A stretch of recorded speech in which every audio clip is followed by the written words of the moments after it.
Hello everyone. In this video we'll be walking through the cause match dashboard. You'll each be receiving credentials, a username and a password to log in, as well as the link. The link is actually this one here, causematch.com, en/my-dashboard. Okay, so I'm just going to take a random example. We'll just use Mevaseret. Okay, I already have their password pasted in here, and then I'm going to hit login. Okay, once again, we'll be sending all of the information to you of your login. Okay, great. So this is what a cause match dashboard looks like. First thing just to note is that you can change the language between English and Hebrew up here. Okay, these 4 buttons are your main features you'll be using. So first of all, let's click on ambassadors. Ambassadors, also known as teams, are folks who have taken upon themselves a specific goal. Okay, so here you'll select campaign. Usually there's just one campaign. As of now, you can see there are actually no ambassadors yet added to the page, of course, because we've still got some time. So I'll do an example with you. We will either do a bulk upload on your behalf, or you'll just go in here and add your ambassadors on your own. Okay, so let's do an example together. I'll click Add Ambassador. Okay, so I'll do my name, Hadar, and let's say I'm taking upon myself a goal of 1,000. Keep in mind here, it's very important that all of your goals should be done in the same currency. Okay, phone number is an optional field. Email is a field that you should use in the case that you want each of your ambassadors to receive an email once a donation is made to their specific ambassador page. So we highly recommend using that. All right, and then community. Communities are actually also known as groups of teams. Okay, that's an optional feature. But if that is something that you'd like, for example, Mevaseret staff, Mevaseret class, 2020 or whatever it is. So that's an option as well. Again, groups of ambassadors, but it's not necessary. The only necessary fields to fill out are name, goal. We highly recommend email, and you'll see also that a photo is required. If for whatever reason you do not have, this particular ambassador does not want to upload his or her photo, our recommendation is really just to use, a logo of the organization. Okay, so I'm just going to take a random logo that I've got saved in here. All right, you upload it. It should be about a square size and of a pretty low K weight. So you'll want to do like a 160 on 160 or 100 by 100 or something like that. I think in this case the file was a little bit heavy, but okay. So then once you've got that, you'll just hit submit, and you'll see it takes a second or two, and then you'll see a little note here at the bottom that says added. Okay, now either you can continue adding folks or you just hit close. And now you'll see here that the team was added to the page, or the ambassador was added to the page. All right, so you've got a name, you've got the email address. Okay, in this case, I didn't associate to any specific community. You've got the funding goal. And then this is important here, actions. Okay, so first of all, there's 2 items here. First, there's this arrow, which when I click on that arrow, that actually takes me to my specific Yeshiva Mevaseret page. Okay, so this is the main URL of the page, but just up to here. This is the main URL, but with this number, that's my specific number. So anytime I send this whole link out, that is my specific ambassador page, and anyone who donates to that page, to this page, is basically donating to my team, okay, to my ambassador. And you can see that here, main page, Hadar. All right, you see that it's been added to the page. Any donors listed here would be donors who have donated to my page, okay? Great. The other action item that you have here is this little pencil, and that actually allows you to edit anything that you need. So if you've already added in Hadar, and then a few days later you want to change her goal or her name or whatever it is, add a phone number, change the email, change the photo, you can do that here. Again, you would just press submit, wait a second, and then it updates, okay? And you'll see it automatically update here. Another great feature on the ambassador page is this little hamburger button over here. Once you've got a list of all of your ambassadors during the dates of the campaign, you might want to know where each one is holding. For example, one person's at 20% of his goal, one person's at 30% of his goal. So actually, if you click this button and you hit export as CSV, it will actually download a CSV file for you, which lists all of the teams, all of their links and the percentages of where they're at.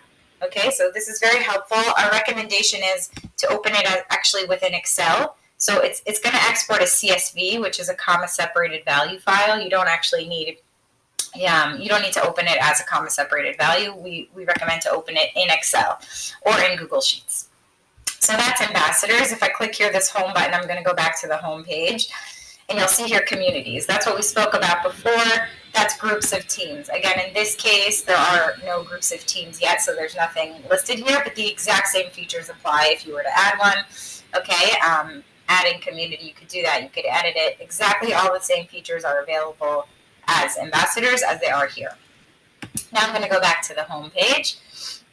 Okay, you'll see here offline donations. Offline donations are ones that are not done via credit card on the website, on your campaign page, meaning.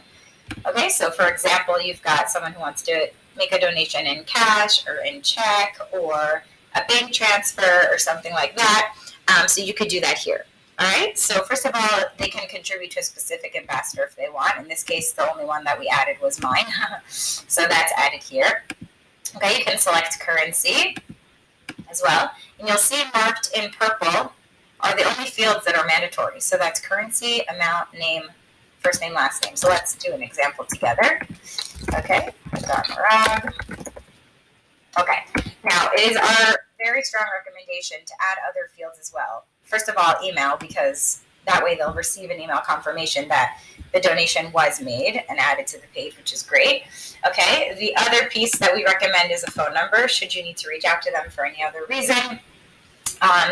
You have that. In other words, any campaign or any data that you want to keep on this donor, you should add in here. Otherwise, when we send you a campaign summary statement at the end of the campaign, the only information that you'll have on such donation is that it's an offline donation, but it won't tell you anything else. So the more information you can fill in here, the better.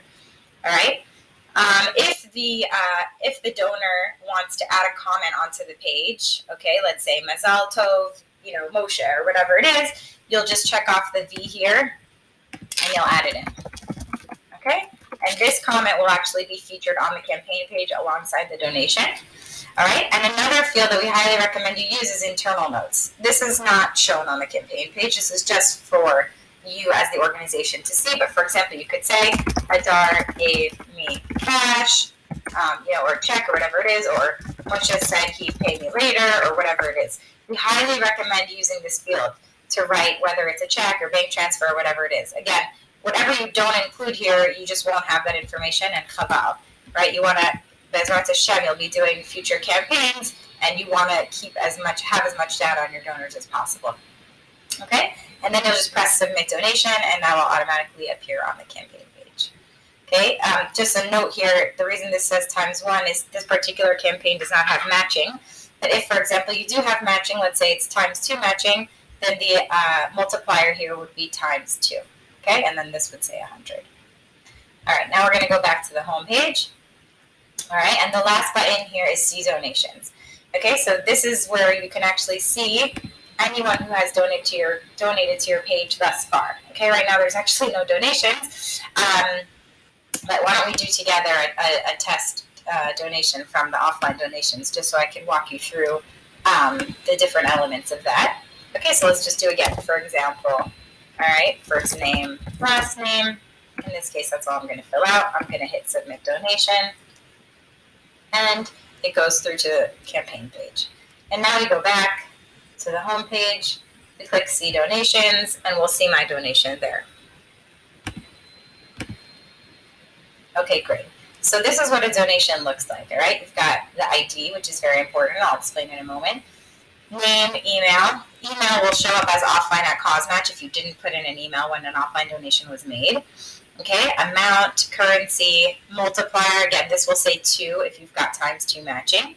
Gateway is how did the person make the donation. So if he made it as a credit card donation in shekel, could be that it went through Yad Sarig. If he made it in some other currency, it's most likely going to be Stripe. All right, so that's what's listed here. And then again, under actions, you can see this little pencil, and you can go in and make edits yourself to the name, the email, the comment. If you want to change the comment or add a comment, Also change the ambassador. Okay, maybe he donated to Moshe, but he meant to donate to Yaakov. Make it anonymous or not. So right now it's not anonymous, but if you wanted to, you would just click here. And if it's blacked, then it means that it's anonymous. All right. Now you'll notice that there are a few fields here that are grayed out, which you cannot actually touch. Okay, so that would be anything to do with the amount or the currency or anything related to that. Okay, so for those donations, what you'll want to do is fill out the donation edits form, which our team will be sending you closer to the campaign date. All right, it's a short form that just asks what is the donation edit that needs to be made. Usually it's something to do with, refunding the donor altogether and then deleting the donation from the campaign page. Okay, and the first question in that form will always be, what's the donation ID? And that you pull from here. Okay, the reason that we have that as a required field to enter on the form is because there could be, a few Moshe Cohens who donated to your page, and we need to know which one specifically you're speaking about. Now, it's very important to note that in the case of an amount or currency that was incorrectly inputted, what we will always do is just completely refund the donor, and then you'll just ask him to donate again as he originally intended, okay? So that's just because by law we cannot charge someone more or change things in his charges on his credit card. So what we do is we just refund him completely, remove the donation from the page, and ask you to reach out to him to donate properly as he intended. Okay, so that's donations. And if we go back to the home page, the last two items I wanted to show you is, first of all, if you scroll down, you could see here export donations. Okay, once you've got a couple donations on the page, obviously you can see them on the donation page itself, right? If I go to donors, then you'll see that $50 donation I just made. But if you would wanted to see them, all the donations in an Excel spreadsheet, you would just click export donations and open it in a Google Sheet or in an Excel file. And there you could also see, like, let's say somebody donated anonymously, but you want to know who it was. You wouldn't be able to see that from the campaign page, of course. So you would be able to export donations and see that there. Last but not least, we have an excellent feature called live chat. Okay, so that's just if you click this button here in the bottom right corner, okay, then you would be able to speak to someone and within 3 minutes receive tech support in Hebrew and English up until midnight Israel time. So that concludes our dashboard walkthrough. I hope that this was clear and helpful. And as always, if you have any questions, please feel free to reach out to our team, either via the live chat feature on your dashboard or by emailing support@causematch.com. Thanks so much and good luck in your campaign.